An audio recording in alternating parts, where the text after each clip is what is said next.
हमारे आदरणीय कैप्टन प्रताप सिंह जी भाटी साहब, पूर्व सरपंच करनाराम जी मेघवाल, समस्त मंचासीन अतिथिगण,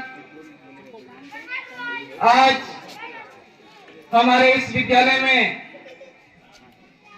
एक अनोखा वार्षिक उत्सव समारोह रखा गया। इसके लिए संपूर्ण ग्रामवासियों और मेरे इस विद्यालय के गुरुजनों का तहे दिल से आभार व्यक्त करता हूं। और इसी में मुझे भी एक छोटी सी सेवा का अवसर मिला, भोजन प्रसादी की व्यवस्था देने का मौका दिया। इसके लिए भी मैं विद्यालय परिवार और समस्त ग्रामवासियों का धन्यवाद करता हूं। आज वार्षिकोत्सव समारोह है और इसमें मैं बताऊं ही क्या, उससे पहले हमारे प्रबुद्ध जनों ने बहुत सारी बातें बताई। अब मेरे पास कुछ बताने के लिए बचा ही नहीं है, लेकिन तो अभी मैं थोड़ी दोहराऊंगा बातें कि अपना विद्यालय अब उच्च माध्यमिक हो चुका है, तो इसमें भौतिक सुविधाओं की अभी भी मूलभूत कमी। अब हमें यहाँ अधिक से अधिक एडमिशन बढ़ाने के लिए पहल करनी चाहिए। समस्त ग्रामवासियों को जागरूक होकर के दूसरे विद्यालयों में जहां भी पढ़ाई कर रहे हैं उनको अपने विद्यालय में दाखिला दिलवाने की कोशिश करें। और अब 12वीं स्कूल हुआ है तो मूलभूत सुविधाएं, मान लो कि अब एडमिशन भी हो जाएंगे, उसके बाद हॉल की व्यवस्था की भी आवश्यकता रहेगी। उसके लिए भी हम जनप्रतिनिधियों के आगाह कराकर उनसे भी मांग करेंगे और अपन ग्रामवासी भी मिलकर सहयोग करेंगे तो भी कर सकते हैं।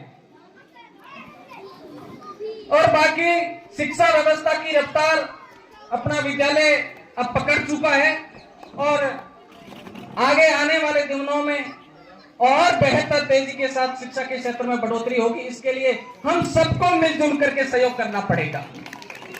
मैं मानता हूं कोई कितनी भी बड़ी दानदाता हो, कितना भी ज्यादा खर्च करता हो, छोटे से छोटा रुपया देने वाला भी उसके बराबर है।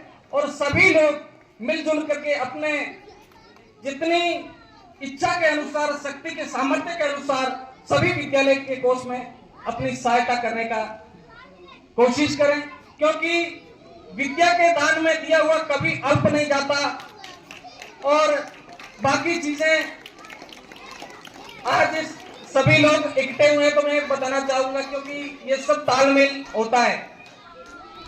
आज समाज के अंदर जिस तरह ये सामाजिक कुरीतियां, मेरे से पहले भी प्रबुद्ध जिन्होंने इस वक्तव्य का आपको बताया, इस पर अपने को मंथन जरूर करना चाहिए। अपन हमेशा बोल लेते हैं, सुन लेते हैं, उससे कुछ भी नहीं होगा। लेकिन समाज के मामलों में यदि मैं मानता हूं कि नशे जैसी जहरीली चीजों पर अपन अंकुश लगाएंगे तो हमारा समाज बहुत तेजी के साथ आगे बढ़ेगा।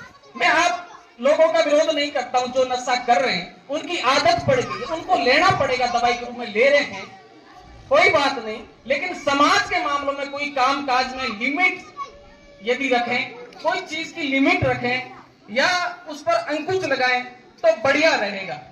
बाकी तो पी रहे हैं उनका मैं थोड़ा ही कह रहा हूं कि आप आज से छोड़ दो, ऐसा नहीं कह रहा हूं। लेकिन समाज के मामलों में जैसे किसी की मृत्यु हो जाती है, विवाह है, तो ऐसे मामलों में यदि ये चीजें अपने स्तर पे ही करते हैं, न कि उस घर में हो रहा है उस पर न थोप के करें, तो हमारा समाज और आगे बढ़ेगा। और वो पैसे यदि विद्यालय में अपनी इच्छा अनुसार खर्च करें तो मैं मानता हूं कई गुना अधिक उन्नति होगी अपने गांव की, अपने समाज की। इसी वजह से अपन पिछड़े हुए। कई गांवों में जहां शिक्षा का स्तर मजबूत है, उन गांवों के अंदर इन चीजों पर कई साल पहले अंकुश लगाया हुआ है, लेकिन अपन सोच नहीं रहे हैं। तो इस बारे में मैं कह रहा हूं, मेरी हमेशा मैं तो बोलता हूं, लोग विरोध भी करते हैं, मैं झेलता हूं, मुझे उससे कोई आपत्ति नहीं।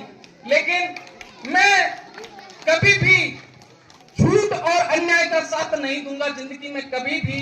मेरा यह सामर्थ्य है कि जब भी मैं बोलूंगा, चाहे भ्रष्टाचार हो, समाज में कुछ गलत होता हो, तो मैं बोलने से कभी डरता नहीं हूं, चाहे कितनी भी बड़ी संकट क्यों ना आ जाए। सच्चाई के प्रति हमेशा कोई भी व्यक्ति आवाज उठाता है तो उसके साथ आप बुलंद आवाज करो, साथ जोड़ो, क्योंकि जब अन्याय और अत्याचार और भ्रष्टाचार जब बढ़ता दिखेगा उस समय मान लो कि वो करने वाला नहीं बल्कि उसकी जो भ्रष्टाचार और इस समाज के अंदर कुरीतियां झेलने वाले लोग जिम्मेदार होते हैं, न कि बढ़ावा देने वाले।